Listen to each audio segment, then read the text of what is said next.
الحمد لله الحمد لله رب العالمين. نحمده ونستعينه ونؤمن به ونتوكل عليه ونعوذ بالله من شرور أنفسنا ومن سيئات أعمالنا. من يهده الله فلا مضل له ومن يضلل فلا هادي له. وأشهد أن لا إله إلا الله وحده لا شريك له، وأشهد أن محمدًا عبده ورسوله أرسله بالهدى ودين الحق ليظهره على الدين كله ولو كره المشركون. اللهم صل على محمد وعلى آل محمد كما صليت على إبراهيم وعلى آل إبراهيم إنك حميد مجيد. اللهم بارك على محمد وعلى آل محمد كما باركت على إبراهيم وعلى آل إبراهيم إنك حميد مجيد. أما بعد فإن خير الكلام كلام الله، وخير السنن سنن محمد صلى الله عليه وسلم، وشر الأمور محدثاتها وكل محدثة بدعة وكل بدعة ضلالة وكل ضلالة في النار. أعوذ بالله السميع العليم من الشيطان الرجيم. يا أيها الذين آمنوا اتقوا الله حق تقاته ولا تموتن إلا وأنتم مسلمون. يا أيها الذين آمنوا اتقوا الله وقولوا قولا سديدا يصلح لكم أعمالكم ويغفر لكم ذنوبكم، ومن يطع الله ورسوله فقد فاز فوزا عظيما. بسم الله الرحمن الرحيم. يا أيها الذين آمنوا لا تخونوا الله والرسول وتخونوا أماناتكم وأنتم تعلمون.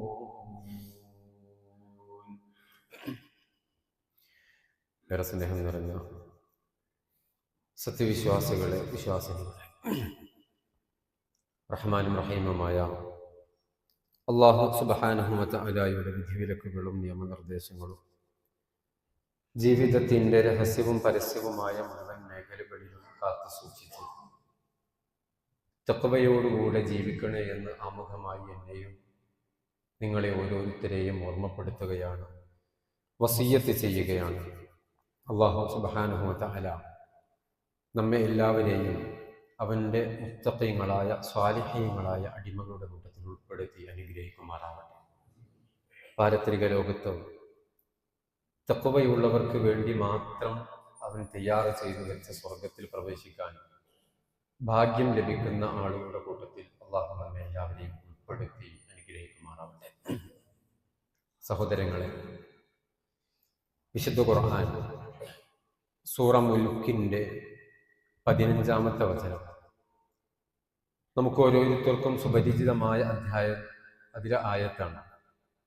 അല്ലാഹു പറയുന്നു, ഹുവല്ലദീ ജഅല ലക്കുമുൽ അർദ ദലൂലൻ ഫംശൂ ഫീ മനാകിബിഹാ വകുലൂ മിൻ റിസ്ഖിഹി വഇലൈഹിൻ നുശൂർ. നമ്മൾ ഓരോരുത്തരും നിത്യമായി പാരായണം ചെയ്യുന്ന വചനത്തിൽ അല്ലാഹു സുബ്ഹാനഹു വ തആല പഠിപ്പിക്കുന്നത്, ഈ ഭൂമിയെ മനുഷ്യരായ നമുക്ക് കൈകാര്യം ചെയ്യാൻ പറ്റുന്ന ഈ രൂപത്തിൽ, അതിന് യോജിച്ച രൂപത്തിൽ നമുക്ക് അല്ലാഹുവാണ് കീഴ്പ്പെടുത്തി തന്നത്. എന്നിട്ട് അല്ലാഹു പറഞ്ഞു, ഫംശൂ ഫീ മനാകിബിഹാ വകുലൂ മിൻ റിസ്ഖിഹി. ആ ഭൂമിയുടെ ഉപരിതലത്തിലൂടെ നിങ്ങൾ സഞ്ചരിക്കുക, അതിനകത്തുള്ള ഉപജീവനങ്ങളെ നിങ്ങൾ സ്വീകരിക്കുക, ഉപയോഗപ്പെടുത്തുക, അത് നിങ്ങൾ ഭക്ഷിക്കുക എന്നാണ്. അഥവാ നാം ഉദ്ദേശിക്കുന്ന രൂപത്തിലൊക്കെ തന്നെ യഥേഷ്ടം ഈ ഭൂമിയിലൂടെ വിഹരിക്കുവാനും ഉപജീവന മാർഗങ്ങൾ അന്വേഷിച്ചു കൊണ്ടിരിക്കുവാനും അതിനനുയോജ്യമായ രൂപത്തിലാണ് ഈ ഭൂമിയെ അല്ലാഹു സുബ്ഹാനഹു വ തആല സംവിധാനിച്ചിട്ടുള്ളത്. അതിനനുയോജ്യമായ രൂപത്തിലാണ് അള്ളാഹു നമുക്ക് ഈ ഭൂമിയെ കീഴ്പ്പെടുത്തി തന്നിട്ടുള്ളത്. അത് ഉപയോഗപ്പെടുത്തുക എന്നുള്ളത് അള്ളാഹു ഈ ആയത്തിലൂടെ വിശ്വാസികളെ, മനുഷ്യരാശിയെ പ്രോത്സാഹിപ്പിക്കുകയാണ് ചെയ്യുന്നത്. അഥവാ ഭൂമിയിലൂടെ വിഹരിച്ചുകൊണ്ട് ഉപജീവനം സ്വീകരിക്കുക എന്ന് പറഞ്ഞാൽ അധ്വാനിക്കുക, ജോലി ചെയ്യുക, പണിയെടുക്കുക എന്നുള്ളതാണ് അതിൻ്റെ ആശയം. മഹാന്മാരായ മുഫസ്സിറുകളൊക്കെ, മഹാനായ ഇബ്നു കസീർ റഹിമഹുള്ളയെ പോലെയുള്ള മഹാരഥന്മാർ ഈ ആയത്തിനെ വിശദീകരിച്ചപ്പം വളരെ കൃത്യമായിട്ട് നമുക്ക് പഠിപ്പിച്ചു തന്നു.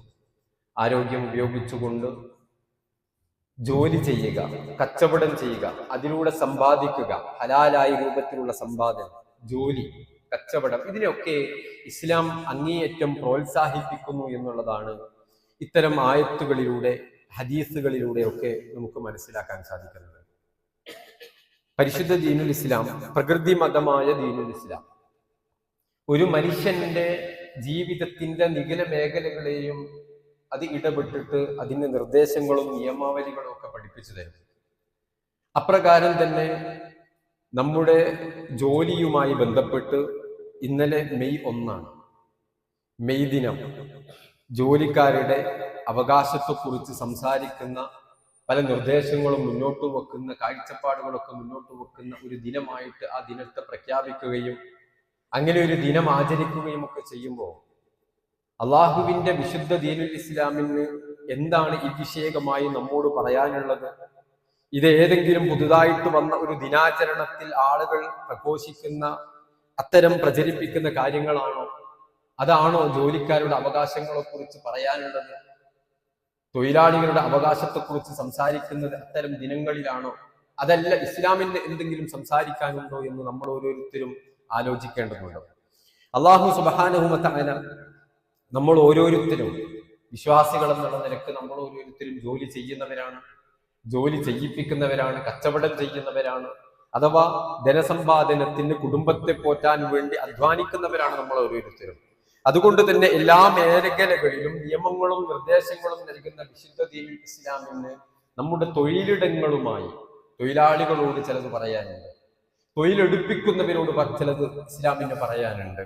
ഏതെല്ലാം തൊഴിലുകളാണ് നമുക്ക് എടുക്കാൻ പറ്റുന്നത്, ഏതെല്ലാം പാടില്ല എന്നതൊക്കെ വളരെ കൃത്യമായിട്ട് അല്ലാഹു സുബ്ഹാനഹു വ തആല വിശുദ്ധ ഖുർആനിലെയും മുഹമ്മദ് നബി സല്ലല്ലാഹു അലൈഹി വസല്ലം അവിടുത്തെ തിരു ഹദീസുകളിലൂടെയൊക്കെ പഠിപ്പിക്കുമ്പോൾ നമ്മളത് അറിയുകയും മനസ്സിലാക്കുകയും അത് ഉൾക്കൊണ്ടുകൊണ്ട് ജീവിതത്തെ ചിട്ടപ്പെടുത്തുകയും ചെയ്യുക എന്നുള്ളത് ഒരു വിശ്വാസിക്ക് പരലോക മോക്ഷം കൈവരിക്കാൻ അനിവാര്യമാണ്.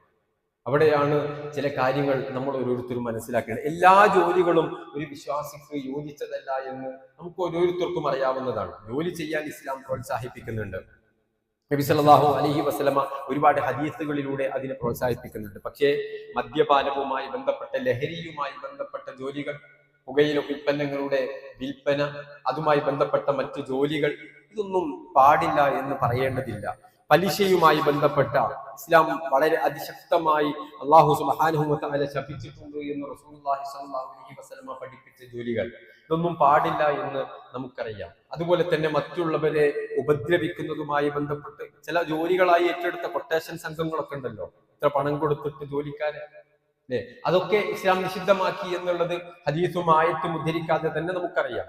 പക്ഷേ ഹലാലായ ജോലികൾ, അനുവദനീയമായ ജോലികൾ, ഇത് ചെയ്യുന്നതിനെ ഇസ്ലാം അങ്ങേയറ്റം പ്രോത്സാഹിപ്പിക്കുന്നതായി നമുക്ക് കാണാൻ കഴിയും. റസൂലുള്ളാഹി സ്വല്ലല്ലാഹു അലൈഹി വസല്ലമ പഠിപ്പിച്ച ഹദീസിലൂടെ മഹാനായ സുബൈർ ബിൻ അദ്വാം റളിയല്ലാഹു അൻഹു നിന്ന് നിവേദനം ചെയ്യുന്ന ഹദീസിൽ റസൂലുള്ളാഹി സ്വല്ലല്ലാഹു അലൈഹി വസല്ലം പറഞ്ഞു, അയ്യഖുദ അഹദുകും ഹബ്ലഹു ഫയഅതി ബിഹുസ്മത്തിൽ ഹതബി അലാ വഹ്രിഹി ഫയബിഅഹാ ഫയകുഫല്ലാഹു ബിഹാ വജ്ഹ. നിങ്ങളിൽ ഒരാൾ ജോലിയൊന്നുമില്ല, ആരും ജോലിക്ക് വിളിക്കുന്നില്ല എങ്കിൽ അയാൾ ഒരു കഷ്ണം കയറുമായി മലയിലേക്ക് കയറി ചെന്ന് അവിടെ നിന്ന് വിറകുകൾ ശേഖരിച്ച് തന്റെ ചുമലിൽ വഹിച്ചു കൊണ്ടുവന്ന് അങ്ങാടികളിൽ ആവശ്യക്കാർക്ക് അത് വിറ്റുകൊണ്ട് ആ രൂപത്തിൽ തന്റെ മാനം രക്ഷിക്കുന്നതാണ് ഏറ്റവും ഖൈറായത് എന്ന് നബി സല്ലല്ലാഹു അലൈഹി വസല്ലമ പറഞ്ഞു. ഏതിനേക്കാൾ? അത് ഖൈറുൻ ലഹു മിൻ അൻ യസ്അലൻ നാസ അഅതൗഹു ഔ മനഉഹു. ജനങ്ങളോട് യാചിക്കുന്നതിനേക്കാൾ, ജനങ്ങളോട് പോയി ചോദിക്കുന്നതിനേക്കാൾ എനിക്ക് പ്രയാസമുണ്ട്, എനിക്ക് ജോലിയില്ല എന്നൊക്കെ പറഞ്ഞിട്ട് ആളുകളോട് ചോദിക്കുന്ന ഒരു അവസ്ഥ ഉണ്ടല്ലോ, അതിനേക്കാൾ ഖൈറ് ഇത്തരത്തിൽ അധ്വാനിച്ച് ജീവിക്കുന്നതാണ് എന്ന് റസൂലുള്ളാഹി സ്വല്ലല്ലാഹു അലൈഹി വസല്ലം വളരെ കൃത്യമായിട്ട് നമുക്ക് പഠിപ്പിച്ചു തരുന്നത് കാണാം. നബി സല്ലല്ലാഹു അലൈഹി വസല്ലം മറ്റൊരു ഹദീസിലൂടെ ഇമാം ബുഖാരി റിപ്പോർട്ട് ചെയ്യുന്ന ഹദീസാണ്. അവിടെ കാണാം, മാ അക്കല അഹദുൻ തആമൻ ഖത്തു ഖൈറൻ മിൻ അൻ യഅകുല മിൻ അമലി യദിഹി. സ്വന്തം കരങ്ങളെ കൊണ്ട് അധ്വാനിച്ചുണ്ടാക്കുന്നതിനേക്കാൾ നല്ല ഭക്ഷണം വേറെയില്ല എന്നുള്ളതാണ്.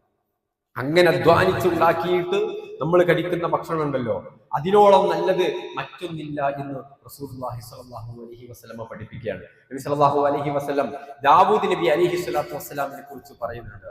ദാവൂദ് നബിയെ കുറിച്ചിട്ട് പറയാൻ പ്രത്യേക കാരണമുണ്ട്. അദ്ദേഹം ഒരു രാജാവ് കൂടെയാണ്, അദ്ദേഹം ഒരു ഭരണാധികാരി കൂടെയാണ്. പക്ഷെ അദ്ദേഹത്തെ കുറിച്ച് പറഞ്ഞപ്പം റസൂലുള്ളാഹി സ്വല്ലല്ലാഹു അലൈഹി വസല്ലം പറഞ്ഞു, കാന ലാ യഅകുലു ഇല്ലാ മിൻ അമലി യദിഹി. അദ്ദേഹം രാജാവൊക്കെ ആയിക്കോട്ടെ, പക്ഷെ അദ്ദേഹം കഴിക്കുന്ന ഭക്ഷണം സ്വന്തം അധ്വാനിച്ചുണ്ടാക്കുന്ന ഭക്ഷണം, സ്വന്തം അധ്വാനത്തിലൂടെ കൈവരിക്കുന്ന പണം കൊണ്ട് ആ സമ്പാദ്യത്തിലൂടെ അദ്ദേഹം കൈവരിക്കുന്ന ഭക്ഷണമായിരുന്നു മഹാനായ ദാവൂദ് നബി അലൈഹി സ്വലാത്തു വസ്സലാം ഭക്ഷിച്ചത് എന്ന് റസൂലുള്ളാഹി സ്വല്ലല്ലാഹു അലൈഹി വസല്ലം. ഇതൊക്കെ പ്രവാചകന്മാരെ കുറിച്ച് ദാവൂദ് നബി അലൈഹി സ്വലാത്തു വസ്സലാമിന്റെ ജോലി എന്തായിരുന്നു എന്ന് അറിയാം. അദ്ദേഹം ഹദീദുമായി ബന്ധപ്പെട്ട, ഇരുമ്പുമായി ബന്ധപ്പെട്ട, നമ്മുടെ നാട്ടില് കൊല്ലപ്പണി എന്ന് പറയാവുന്ന പണിയാണ്. സക്കരിയ നബി അലൈഹി സ്വലാത്തു വസ്സലാമിന്റെ ജോലിയെ കുറിച്ച് നബി സല്ലല്ലാഹു അലൈഹി വസല്ലം പറയുന്നത് അദ്ദേഹം നജ്ജാർ, ആശാരിയായിരുന്നു എന്നുള്ളതാണ്. ഇനി നബി സല്ലല്ലാഹു അലൈഹി വസല്ലമയുടെ ജീവിതവുമായി ബന്ധപ്പെട്ടാൽ നമുക്ക് കാണാൻ കഴിയുന്ന ആട്ടിടയനായ റസൂലുള്ളാഹി സ്വല്ലല്ലാഹു അലൈഹി വസല്ലമയെ, കച്ചവടക്കാരനായ പ്രവാചകൻ സല്ലല്ലാഹു അലൈഹി വസല്ലമയെ പലപ്പോഴും നമ്മുടെ നാട്ടിലൊക്കെ ചില ജോലികൾക്കുണ്ടല്ലോ ഒരു അവജ്ഞയോടെ കാണുന്ന, ആശാരി എന്നുള്ള അത്തരം ജോലികൾ അല്ലെ, കൊല്ലപ്പണി.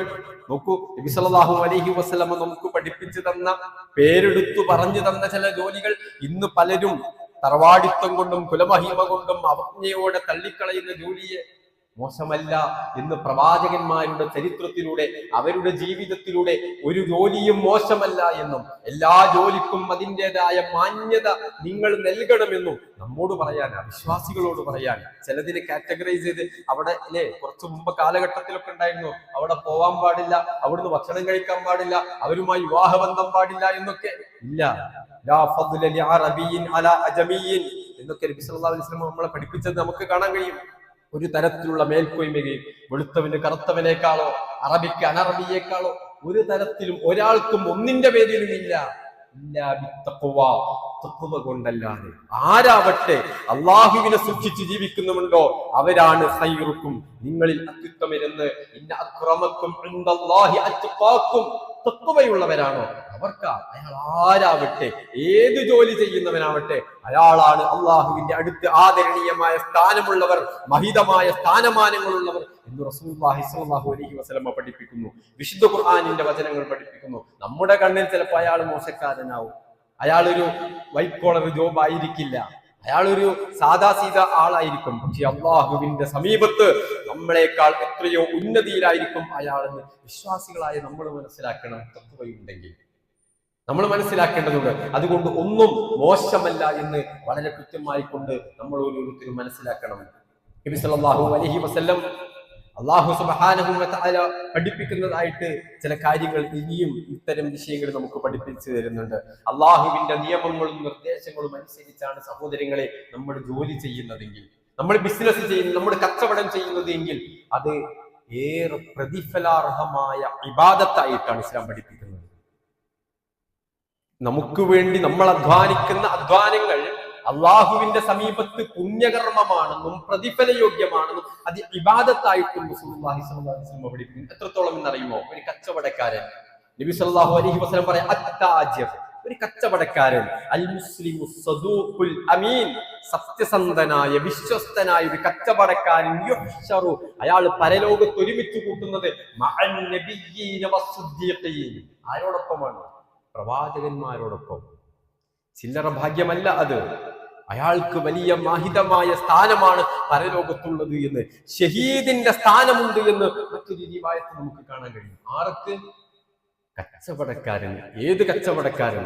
മായം കലർത്താത്ത, അളവിലും തൂക്കത്തിലും കൃത്രിമം കാണിക്കാത്ത, സത്യസന്ധതയോടെ വിശ്വസ്തയോടെ ഏറ്റവും മാന്യമായി കച്ചവടം നടത്തുന്ന വ്യക്തിക്ക് പരലോകത്ത് ഷഹീദിന്റെ പ്രതിഫലമുണ്ടെന്നും സിദ്ദീഖുകളോടും പ്രവാചകന്മാരോടും ഒപ്പം ആണ് അവയാളെ ഒരുമിച്ച് കൂട്ടപ്പെടുന്നതെന്നും റസൂലുള്ളാഹി സ്വല്ലല്ലാഹു അലൈഹി വസല്ലമ പറയുമ്പോൾ നമ്മുടെ കൂട്ടത്തിലുള്ള കച്ചവടക്കാർക്ക് ആശ്വസിക്കാൻ വകയുണ്ട്, സമാധാനിക്കാനും സന്തോഷിക്കാനും വകയുണ്ട്.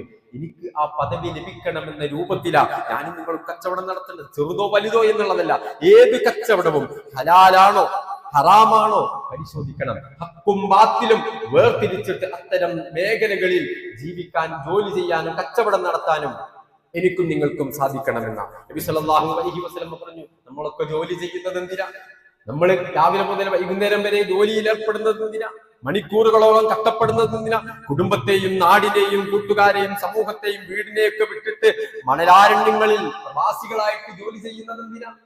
നമുക്ക് ആഗ്രഹം ഉണ്ടായിട്ടല്ല, കുടുംബത്തിന് വേണ്ടിയിട്ടാ, മക്കളെ പോറ്റാൻ വേണ്ടിയിട്ടാ, വീടുണ്ടാക്കാൻ വേണ്ടിയിട്ടാണ്. സഹോദരങ്ങളെ, ഒരു വിശ്വാസിയുടെ ഇത്തരം പ്രയാസങ്ങളും പ്രതിസന്ധികളും അയാളുടേത് പാഴ്വേലയല്ല എന്ന് ഇസ്ലാം നമുക്ക് സമാധാനം നൽകുന്നു, നമുക്ക് ആശ്വാസം നൽകുന്നു. റസൂലുള്ളാഹി സ്വല്ലല്ലാഹു അലൈഹി വസല്ലം പറഞ്ഞു, ഇന്നക ലൻ തുൻഫിഖ നഫഖതൻ തബ്തഗി ബിഹാ വജ്ഹല്ലാഹ്, അല്ലാഹുവിന്റെ പ്രതിഫലം ഉദ്ദേശിച്ചുകൊണ്ട് നിങ്ങൾ അധ്വാനിക്കുന്ന അധ്വാനങ്ങൾ, നിങ്ങൾ ചിലവഴിക്കുന്നത്, നിങ്ങളുടെ കുടുംബത്തിന് നിങ്ങൾ ചിലവഴിക്കുന്നുണ്ടെങ്കിൽ ഇല്ലാ ഉജിർത ബിഹാ, അജ്ർ നൽകപ്പെടും, പ്രതിഫലം നൽകപ്പെടും, അല്ലാഹുവിൽ നിന്ന് പുണ്യം. നമ്മൾ രാവിലെ എണീറ്റിട്ട് ജോലിക്ക് പോകുന്നില്ലേ, വൈകുന്നേരം വരുന്നില്ലേ, വീട്ടിലേക്ക് സാധനങ്ങൾ വാങ്ങിക്കാൻ വേണ്ടിയിട്ട്, കുടുംബത്തെ പോറ്റാൻ, മക്കൾക്ക് ഫീസ് കൊടുക്കാൻ, മക്കളെ പഠിപ്പിക്കാൻ, വീട് പണിയാൻ, പ്രതിഫലം കൂടെയുണ്ട്. ജോലിക്ക് വൈകുന്നേരം കിട്ടുന്ന കൂലി മാത്രമല്ല, മാസാവസാനത്തിൽ ലഭിക്കുന്ന കൂലി മാത്രമല്ല, അള്ളാഹുവിന്റെ പ്രതിഫലം കൂടെ. വിശ്വാസികളെ, നിങ്ങൾ ഉദ്ദേശ ലക്ഷ്യം ശരിയാണെങ്കിൽ, അള്ളാഹുവിന്റെ നിയമങ്ങളും നിർദ്ദേശങ്ങളും പാലിക്കാൻ ഞാനും നിങ്ങളും തയ്യാറാണെങ്കിൽ അള്ളാഹുവിന്റെ പ്രതിഫലമുണ്ട് എന്ന് റസൂലുള്ളാഹി സ്വല്ലല്ലാഹു അലൈഹി വസല്ലം. ഹത്താ മാ തജഅലു ഫീ ഫമി ഇംറഅതി, നിന്റെ ഭാര്യയുടെ വായിലേക്ക് നീ വെച്ചു കൊടുക്കുന്ന ഭക്ഷണമുണ്ടല്ലോ, അതിനുവേണ്ടി നീ ചെലവഴിക്കുന്ന സംഖ്യയുണ്ടല്ലോ, അതിനുവേണ്ടി നീ അധ്വാനിക്കാൻ ഉപയോഗിക്കുന്ന പരിശ്രമമുണ്ടല്ലോ, അതിന് പോലും നിനക്ക് അല്ലാഹുവിന്റെ ഭാഗത്ത് നിന്ന് പ്രതിഫലം ലഭിക്കുമെന്ന് നബി സല്ലല്ലാഹു അലൈഹി വസല്ലം. മറ്റൊരു റിവായത്തിൽ കാണാം, ഇന്നൽ അബ്ദ ഇദാ അൻഫഖ അലാ അഹ്ലിഹി യഹ്തസിബുഹാ ഫഹിയ ലഹു സദഖ, കുടുംബത്തിന് വേണ്ടി ചെലവഴിക്കുന്നതൊക്കെ സദഖയുടെ പുണ്യമുണ്ടെന്ന് റസൂലുള്ളാഹി സ്വല്ലല്ലാഹു അലൈഹി വസല്ലം. ഇപ്പൊ നമ്മുടെ അധ്വാനങ്ങൾ അത് വെറുതെ എന്തൊക്കെ ഇസ്ലാം പ്രോത്സാഹിപ്പിക്കുകയാണ്. വെറുതെ മഠയന്മാരായിരിക്കുക, അലസന്മാരായി, ഇതൊരു വിശ്വാസിക്ക് യോജിച്ചതല്ല.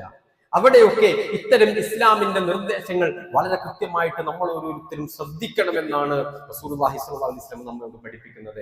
തൊഴിലാളികളെ പലപ്പോഴും നമ്മൾ പല ആവശ്യത്തിനും നിശ്ചയിക്കാറുണ്ട്. നമ്മുടെ വീടുകളിൽ, നമ്മുടെ ബിസിനസ് സ്ഥാപനങ്ങളിൽ, നമ്മുടെ മറ്റ് ഇതര സ്ഥാപനങ്ങളിലൊക്കെ നമ്മൾ പല ആളുകളും ജോലിക്ക് നിശ്ചയിക്കാറുണ്ട്. ഇത്തരം സന്ദർഭങ്ങളിൽ നമ്മൾ ശ്രദ്ധിക്കേണ്ട ചില കാര്യങ്ങൾ നബി സല്ലല്ലാഹു അലൈഹി വസല്ലം വളരെ കൃത്യമായി പഠിപ്പിക്കുന്നു. പലപ്പോഴും നമ്മൾ ശ്രദ്ധിക്കാതെ പോകുന്ന ഒരു കാര്യമാണ്, ഒരു ജോലിക്കാരൻ നിങ്ങൾ നിശ്ചയിക്കുന്നുണ്ടെങ്കിൽ അയാളുടെ ശമ്പളം നിങ്ങൾ മുൻകൂട്ടി പറഞ്ഞു കൊടുക്കണം. ജോലി കഴിഞ്ഞിട്ട് ഞാൻ ഇത്രയായിരുന്നു വിചാരിച്ചത്, അതല്ല ഞാൻ ഇത്ര തരാന്നായിരുന്നു വിചാരിച്ചത്, പിന്നീട് ഒരു സംസാരത്തിന് വകയുണ്ടാവരുത്. തുടക്കത്തിൽ തന്നെ അയാളെ അത് അറിയിക്കണമെന്ന് മഹാനായ അബൂ സഈദ് അൽ ഖുദരി റളിയല്ലാഹു അൻഹു നിന്ന് റിപ്പോർട്ട് ചെയ്യുന്ന ഹദീസിലൂടെ നബി സല്ലല്ലാഹു അലൈഹി വസല്ലം പഠിപ്പിക്കുന്നു. തൊഴിലാളികളുടെ അവകാശത്തെക്കുറിച്ച് റസൂലുള്ളാഹി സ്വല്ലല്ലാഹു അലൈഹി വസല്ലം അവർക്കൊരു പ്രശ്നമുണ്ടാകരുത് എന്ന് മുൻകൂട്ടിയുള്ള കാഴ്ചപ്പാടിലൂടെ ഹബീബായ മുഹമ്മദ് മുസ്തഫ സ്വല്ലല്ലാഹു അലൈഹി വസല്ലം പഠിപ്പിക്കുകയാണ്. തൊഴിലാളികൾക്ക് വേണ്ടി ശബ്ദിച്ച റസൂലുള്ളാഹി സ്വല്ലല്ലാഹു അലൈഹി വസല്ലം തീർന്നില്ല. മറ്റൊരിക്കൽ നബി സല്ലല്ലാഹു അലൈഹി വസല്ലം മഹാനായ അബ്ദുല്ലാഹി ഇബ്നു ഉമർ റളിയല്ലാഹു അൻഹു നിന്ന് റിപ്പോർട്ട് ചെയ്യുന്ന ഹദീസിൽ കാണാം, അഅതുൽ അജീറ അജ്റഹു ഖബ്ല അൻ യജിഫ അറഖുഹു. നമ്മൾ പലപ്പോഴും കേട്ട ഹദീസായിരിക്കും, വിയർപ്പ് വറ്റുന്നതിന് മുമ്പേ തൊഴിലാളികളുടെ കൂലി കൊടുക്കണം.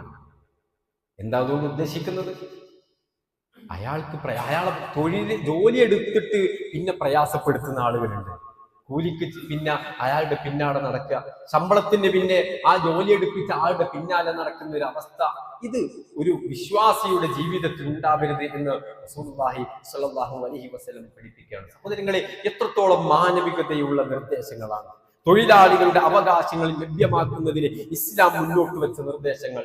കാരുണ്യത്തിന്റെ പ്രവാചകനായി മുഹമ്മദ് നബി സല്ലല്ലാഹു അലൈഹി വസല്ലം തൊഴിലാളികൾക്ക് വേണ്ടി ശബ്ദിച്ചതാണ് നമ്മൾ കാണുന്നത്. അവരുടെ അവകാശങ്ങൾക്ക് വേണ്ടി സംസാരിക്കുന്നതാണ് നമുക്ക് കാണാൻ കഴിഞ്ഞ ഈ ഹദീസിലൂടെ. അവരുടെ വിയർപ്പ് വറ്റുന്നതിന് മുമ്പ് ഒരു വിശ്വാസികളും ഗൗരവത്തോടുകൂടെ ശ്രദ്ധിക്കേണ്ടതാണ്. അതൊക്കെ അള്ളാഹുവിന്റെ നിയമങ്ങളും നിർദ്ദേശങ്ങളുമാണ് പ്രവാചകൻ സല്ലല്ലാഹു അലൈഹി വസല്ലം നമുക്ക് പഠിപ്പിക്കുന്നത്. മറ്റൊരിക്കൽ നബി സല്ലല്ലാഹു അലൈഹി വസല്ലം പറഞ്ഞത്, അന്ത്യനാളിൽ ഞാൻ 3 ആളുകൾക്ക് എതിർകക്ഷിയായിട്ട് വരും. 3 വിഭാഗം ആളുകൾക്ക്. 3 വിഭാഗം ആളുകൾ. അതിൽ മൂന്നാമത്തത് നബി സല്ലല്ലാഹു അലൈഹി വസല്ലം നമ്മുടെ വിഷയവുമായി ബന്ധപ്പെട്ടതായതുകൊണ്ട് അത് പറയുന്നു, ഒരു മനുഷ്യൻ അയാൾ ഒരു ജോലിക്കാരനെ നിശ്ചയിച്ചു, എന്നിട്ടോ അയാളെ കൊണ്ട് മാക്സിമം ജോലിയൊക്കെ പൂർത്തിയായി ചെയ്യിപ്പിച്ചു. പിന്നെന്ത് ചെയ്തിട്ടില്ല? കൂലി കൊടുത്തിട്ടില്ല. അതല്ലെങ്കിൽ കൂലി പൂർണ്ണമായി കൊടുത്തിട്ടില്ല എന്ന് നബി സല്ലല്ലാഹു അലൈഹി വസല്ലം. ഇതും വിശ്വാസികൾ ശ്രദ്ധിക്കണം.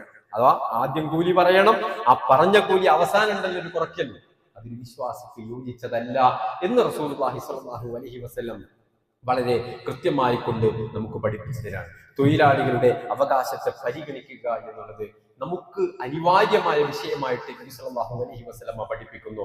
തൊഴിലാളികളല്ലാത്ത വെറും അടിമകളുടെ വിഷയങ്ങൾ പറഞ്ഞപ്പോൾ പോലും നബി സല്ലല്ലാഹു അലൈഹി വസല്ലം എത്രത്തോളം ഗൗരവത്തോടെയാണ് ഈ വിഷയത്തെ സൂചിപ്പിക്കുന്നത് എന്നറിയോ? നബി സല്ലല്ലാഹു അലൈഹി വസല്ലം ഒരിക്കലും പറഞ്ഞത്, ഇന്ന ഇഖ്വാനക്കും ഹൗലക്കും ജഅലല്ലാഹു തഹ്ത ഐദിക്കും, നിങ്ങൾക്കിടയിൽ ജോലി ചെയ്യുന്ന അത്തരം ആളുകളുണ്ടല്ലോ, ഇവർ നിങ്ങളുടെ സഹോദരന്മാരാണ് എന്നാണ്. ഇഖ്വാനക്കും, അവരെ നിങ്ങൾ സഹോദര്യ തുല്യം പരിഗണിക്കണമെന്ന് നബി സല്ലല്ലാഹു അലൈഹി വസല്ലം പറഞ്ഞു. മാത്രമല്ല, ഫമൻ കാന അഖൂക തഹ്ത യദിഹി ഫൽയുത്ഇംഹു മിമ്മാ യഅകുലു, നിങ്ങൾ കഴിക്കുന്ന ഭക്ഷണമാണ് അവർക്ക് കൊടുക്കേണ്ടത്. അല്ലേ? നമ്മൾ വീട്ടിൽ നിന്നാണ് ഭക്ഷണം കൊടുക്കുന്നതെങ്കിൽ അവർക്ക് വേറെ ഭക്ഷണം, അവർക്ക് വേറെ ഒരു ഇടം. അല്ലേ? പലപ്പോഴും അത്തരം അവജ്ഞയോടെ പുച്ഛത്തോടെ ജോലിക്കാരെ കാണുന്ന ഒരു രംഗമൊക്കെ ഉണ്ട് പലപ്പോഴും പല നാട്ടിലും. അത്തരം പരിഗണിക്കാത്ത ഒരു അവസ്ഥ നമ്മുടെ ജീവിതത്തിൽ ഉണ്ടാവരുത് എന്ന് റസൂലുള്ളാഹി സ്വല്ലല്ലാഹു അലൈഹി വസല്ലം. അവർക്ക് ഭക്ഷണം കൊടുക്കണം. അതുപോലെ തന്നെ ഇതൊരു കേവലം ജോലിക്കാരനല്ല, അന്നത്തെ കാലഘട്ടത്തിൽ ഉണ്ടായിരുന്ന അടിമ സമ്പ്രദായത്തിലുള്ള അടിമകളുടെ കാര്യത്തെ, അവരുടെ അവകാശത്തെ കുറിച്ചാണ് റസൂലുള്ളാഹി പറയുന്നത്. അവർക്ക് നിങ്ങൾ ധരിക്കുന്ന വസ്ത്രങ്ങൾ അവർക്ക് നൽകണം. കഴിയാത്ത ജോലി ഏൽപ്പിക്കരുത്. ഒരാൾക്ക് കഴിയൂലെന്ന് നോക്കിയിട്ട് ഏൽപ്പിക്കരുത്. കഴിയാത്ത ഭാരമേറിയ പ്രയാസപ്പെടുത്തുന്ന ജോലികൾ അവരെ ഏൽപ്പിക്കരുത്. ഇനിയോ അങ്ങനെ വലിയ പ്രയാസമുള്ള ജോലിയാന്ന് തോന്നിയാൽ ചെല്ലണം, അയാളെ സഹായിക്കണമെന്ന് റസൂലുള്ളാഹി സ്വല്ലല്ലാഹു അലൈഹി വസല്ലം. എത്രത്തോളം മാനവികമായ, എത്രത്തോളം മഹിതമായ ആദർശങ്ങളും നിർദ്ദേശങ്ങളുമാണ് സഹോദരങ്ങളെ റസൂലുള്ളാഹി സ്വല്ലല്ലാഹു അലൈഹി വസല്ലം തൊഴിലാളികളുടെ ഇത്തരം വിഷയങ്ങളിൽ പഠിപ്പിക്കുന്നത്. ഇത്തരം നിർദ്ദേശങ്ങളൊക്കെ ഒരു മെയ് ദിനത്തിലോ ഒരു തൊഴിലാളികളുടെ അവകാശത്തെ ആചരിക്കുന്ന ദിവസത്തിലോ മാത്രമല്ല, ഒരു വിശ്വാസി അവന്റെ ജീവിതത്തിലെ എല്ലാ സന്ദർഭങ്ങളിലും ഇത്തരം വിഷയങ്ങളൊക്കെ കാത്തു സൂക്ഷിക്കുക എന്നുള്ളത് അനിവാര്യമാണ് എന്ന് നമ്മൾ ഓരോരുത്തരും മനസ്സിലാക്കണം. അല്ലാഹു സുബ്ഹാനഹു വ തആല ഇത്തരം നിർദ്ദേശങ്ങളൊക്കെ സൂക്ഷിച്ച് ജീവിക്കുന്ന മുത്തഖീങ്ങളിൽ, സ്വാലിഹീങ്ങളിൽ അല്ലാഹു നമ്മെ എല്ലാവരെയും ഉൾപ്പെടുത്തി അനുഗ്രഹിക്കുമാറാവട്ടെ. അൽഹംദുലില്ലാഹി റബ്ബിൽ ആലമീൻ. الصلاة والسلام على أشرف الأنبياء والمرسلين وعلى آله وأصحابه أجمعين. أما بعد. അള്ളാഹുവിനെ സൂക്ഷിച്ച് ജീവിക്കണേ എന്ന് ഒരിക്കൽ കൂടെ എല്ലാവരെയും ഓർമ്മപ്പെടുത്തുകയാണ്. വിശുദ്ധ ഖുർആൻ സൂറ അംഫാലിന്റെ 27-ാമത്തെ വചനം ഞാൻ ആമുഖമായി ഓതിവച്ച വചനത്തിൽ അള്ളാഹു പറഞ്ഞു, യാ അയ്യുഹല്ലദീന ആമനൂ, സത്യവിശ്വാസികളെ, ലാ തഖൂനുല്ലാഹ വറസൂൽ, നിങ്ങൾ അള്ളാഹുവിനെയും അള്ളാഹുവിന്റെ പ്രവാചകനെയും വഞ്ചിക്കരുത്. വതഖൂനു അമാനാതികും വഅൻതും തഅലമൂൻ, നിങ്ങൾ അമാനത്തുകളെയും നിങ്ങൾ വഞ്ചിക്കരുത് എന്ന് അള്ളാഹു സുബ്ഹാനഹു വ തആല പറയുക. അഥവാ വിശ്വസിച്ചേൽപ്പിക്കപ്പെട്ട കാര്യങ്ങൾ, അതാണ് അമാനത്ത് കൊണ്ട് ഉദ്ദേശിക്കുന്നത്. ഒരു വിശ്വാസിയുടെ ഏറ്റവും പ്രധാനമായ ഗുണമായി കൊണ്ട് അള്ളാഹു ഈ ആയത്തിന്റെ വിഷയം പഠിപ്പിക്കുന്നു. ഖദ് അഫ്ലഹൽ മുഅ്മിനൂൻ. സൂറത്തുൽ മുഅ്മിനൂൻ ആരംഭിക്കുന്നത് അങ്ങനെയാണ്. മുഅ്മിനീങ്ങൾ വിജയിച്ചിരിക്കുന്നു. അഥവാ വിജയിച്ച മുഅ്മിനീങ്ങളുടെ ഒരുപാട് അടയാളങ്ങൾ എന്ന് പറയുമ്പോൾ അള്ളാഹു അവിടെയും പറയുന്നത് കാണാം, അവരാരാണ്? തങ്ങളുടെ അമാനത്തുകൾ, വിശ്വസിച്ചേൽപ്പിക്കപ്പെട്ട കാര്യങ്ങൾ, അതുപോലെ തന്നെ കരാറുകൾ, ഇതൊക്കെ പൂർത്തീകരിക്കുന്നവരും പാലിക്കുന്നവരുമാണ് വിശ്വാസികൾ. ജോലി ചെയ്യുന്ന ആളുകൾ അവർ ശ്രദ്ധിക്കേണ്ട ഒരു വിഷയമാണ്. വിശാലമായിട്ട് വിശദീകരിച്ചുകൊണ്ട് പറയുന്നില്ല, മറിച്ച് ഒരാൾ നമ്മെ ജോലിക്ക് എടുത്തിട്ടുണ്ട് എങ്കിൽ അതൊരു മാസാന്ത ശമ്പളത്തിനാവട്ടെ, രാവിലെ മുതൽ വൈകുന്നേരം വരെയുള്ളൊരു ജോലിയാവട്ടെ, ഞാനൊരു മുഅ്മിനാണെങ്കിൽ ഇതൊരു അമാനത്താണ് എന്ന് തിരിച്ചറിവിരിക്കുണ്ടാവണം. ഇത് ഏറ്റവും വൃത്തിയായി അത് പൂർത്തീകരിക്കുക എന്നുള്ളത് എന്റെ ദൗത്യമാണ് എന്നും അതെന്റെ ഉത്തരവാദിത്തമാണ് എന്നും ഈ അമാനത്ത് നാളെ പാരത്രിക ലോകത്ത് അള്ളാഹ് ചോദിക്കുമെന്നും. ഇത് കേവലം ഒരു ജോലിയല്ല.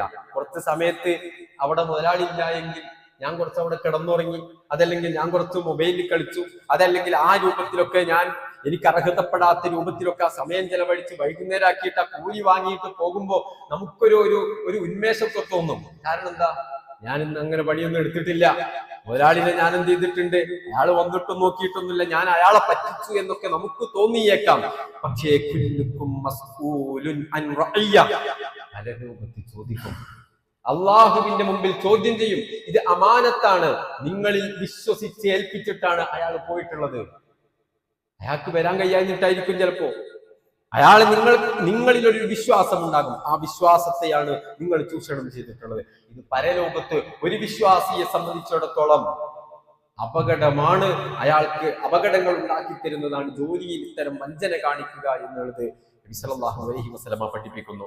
അള്ളാഹുവിന്റെ വിശുദ്ധ ഖുർആനിന്റെ ആയത്തുകൾ നമ്മെ പഠിപ്പിക്കുന്നു. ജോലി ചെയ്യുമ്പോൾ അത് ഏത് ജോലിയാവട്ടെ, കൈക്കൂലി വാങ്ങുന്നത്, അതുപോലെ തന്നെ മായം കലർത്തുന്നത്, കച്ചവടത്തിൽ പിന്നെ കൊള്ളലാഭം എടുക്കുന്നത്, ഇതൊക്കെ ഇതുമായി ബന്ധപ്പെട്ടതാണ്. നമ്മൾ ശ്രദ്ധിച്ചാൽ വലിയ പ്രതിഫലം ലഭിക്കുകയും അമ്പിയാക്കളോടും സിദ്ദീഖുകളോടും ഒപ്പം പരലോകത്ത് വലിയ സ്ഥാനമാനങ്ങൾ കരസ്ഥമാക്കാൻ സാധിക്കുന്നതും ഷഹീദിന്റെ പ്രതിഫലം വരെ കരസ്ഥമാക്കാൻ സാധിക്കുന്ന ഇത്തരം മേഖലകൾ നമ്മുടെ ശ്രദ്ധക്കുറവ് കൊണ്ട്, സൂക്ഷ്മത കുറവ് കൊണ്ട് വലിയ അപകടങ്ങൾ വിളിച്ചു വരുത്തുകയും നരകപ്രവേശനം വരെ വാങ്ങിത്തരികയും ചെയ്യുന്ന ഒരു അപകട മേഖലയാണ് എന്ന് നമ്മൾ തിരിച്ചറിയുമ്പോൾ അള്ളാഹുവും പ്രവാചകൻ സല്ലല്ലാഹു അലൈഹി വസല്ലം ഈ മേഖലയെ നമുക്ക് നൽകിയ നിർദ്ദേശങ്ങളാണ്, അധ്യാപനങ്ങളാണ് കൃത്യമായി നമുക്ക് മനസ്സിലാക്കാൻ സാധിക്കുന്നത്. അത്തരം വിഷയങ്ങളെ കുറിച്ച് കൂടുതൽ ബോധവാന്മാരായിക്കൊണ്ട് കൃത്യമായ ഉത്തരവാദിത്വ നിർവഹണം നടത്താൻ നമ്മൾ ഓരോരുത്തരും ശ്രദ്ധിക്കണം. ഈ അധ്യാപനങ്ങൾ സൂക്ഷിച്ചുകൊണ്ട് ഇത്തരം മേഖലകളിൽ